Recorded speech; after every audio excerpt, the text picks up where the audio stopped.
Today we're going to discuss how to size a bullet to fit a barrel where you can shoot the bullet in a muzzle loader without a sabot. These are copper jacketed bullets, they're not lead bullets. This happens to be a .40 caliber bullet, and it's a near fit for this barrel. As you can see, I can move it in and out of the barrel fairly easily, but it's a near fit. That's a condition that you must start with. The bullet has to be near the size of the barrel. If it's too big, obviously you won't be able to get it started any at all. If it's too small, you won't be able to make it big enough to be a good fit for the barrel. There are two ways to get the near fit. One way, if you're shooting .45 caliber, is to use one of these. It's a sizing die. You simply pass the bullet through this and it reduces the size of the bullet until it will be a near fit in a .45 caliber barrel. This bullet that we're using today is a .40 caliber bullet.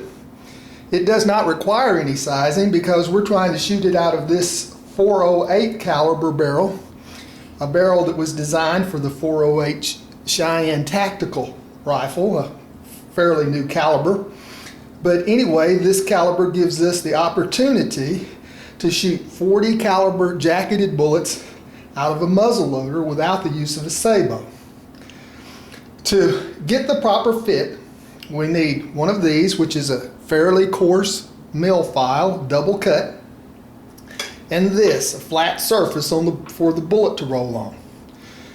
The operation requires us to take the file in both hands, as you see me doing like this, and roll it over the bearing surface of the bullet rather briskly, putting a little pressure.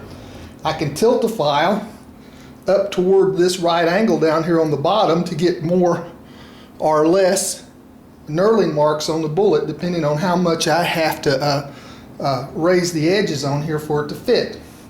Now, after that small operation, if I take this bullet and put it back in the barrel, you can see now that it will not go in with just my finger power alone. It is actually as big, if not slightly bigger, than the barrel.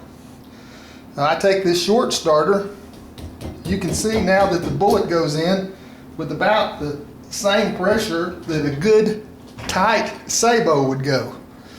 And that's exactly the type of fit you want, because now this bullet has enough frictional resistance to allow the powder to ignite and to shoot out of this barrel without any sabot or otherwise any sort of a wrap around the bullet. And all it took to accomplish it was a file, a smooth surface, and a little ingenuity.